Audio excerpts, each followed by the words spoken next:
The Galactic Academy's Wilderness Survival course was legendary for breaking even the most confident cadets.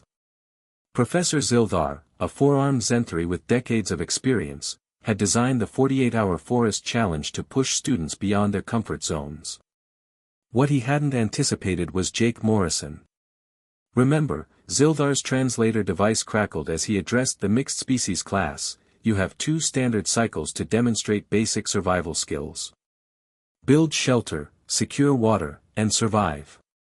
No technology beyond your emergency beacons. The 16 students nodded nervously. There were Vexillians with their crystalline exoskeletons, 3 Murati whose tentacles writhed anxiously, a pair of winged Scarif, and 1 human, Jake Morrison from Earth, who transferred in just 3 months ago. As the transport ship lifted away, leaving them in the dense purple forests of Sigma-7, panic began to set in. The Vexillian students huddled together, their natural armor offering little comfort against the unknown. The Murati immediately began to argue about which direction offered the safest retreat. Jake, meanwhile, was already walking between the massive trees, running his hands along the bark, looking up at the canopy with calculating eyes. Morrison, called out Zex, one of the Vexillian students. Shouldn't we stay together? Establish a base camp? You do that, Jake replied, shouldering his emergency pack. I'm going vertical. The other students watched in confusion as the human began gathering materials, thick vines, fallen branches, large leaves. While they debated the merits of various ground-level shelter designs, Jake had already selected his tree, a towering giant with thick branches spreading out at regular intervals about 30 feet up. Is he climbing? Whispered Kelna, a Scarith who could literally fly. Without wings? Jake's ascent was methodical. Using a technique his grandfather had taught him back in Montana, he threw a weighted vine over a sturdy branch, tested it, and began pulling himself up. Hand over hand, feet braced against the trunk, he made it look effortless. By hour 2, while the ground team was still clearing rocks from their campsite, Jake had established a platform between 3 major branches. By hour 4, he'd constructed a framework using interwoven branches and secured it with vine lashings.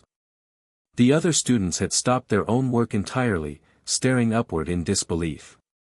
How is he doing that?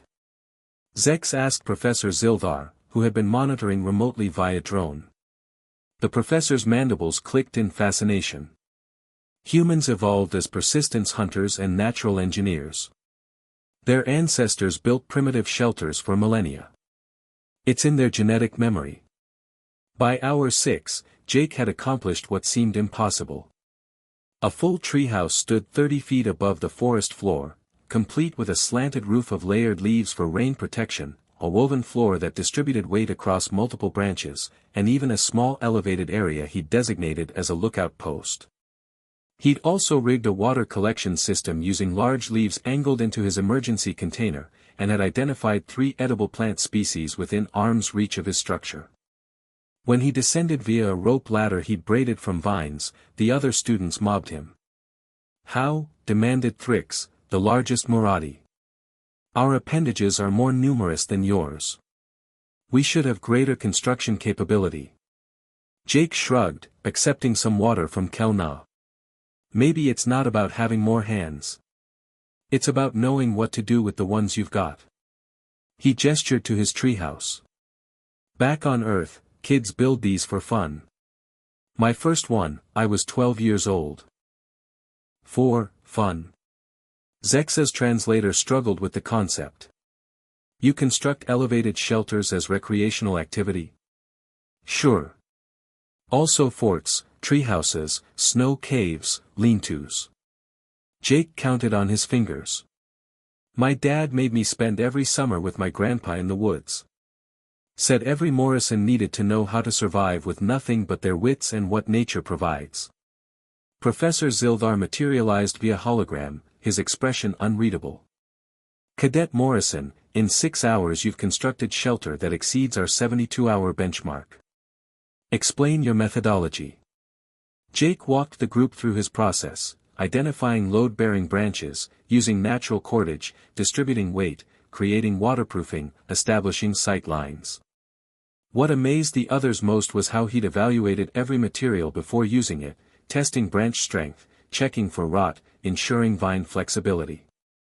On Earth, we don't have universal translators or faster-than-light travel, Jake explained, but we've got 10,000 years of figuring out how to not die in the wilderness. Every human culture developed these skills independently. We had to. Our planet doesn't coddle us. By nightfall, half the class had abandoned their ground shelters to join Jake in his treehouse, which he generously offered to share. It easily accommodated 8 students, elevated above the ground predators, dry from the evening rain, and structurally sound. As they sat together, watching the bioluminescent insects dance through the canopy, Kelna spoke what everyone was thinking: your species reached for the stars with just this problem-solving ability and determination. Jake smiled, looking up at the alien constellations. We didn't have much choice.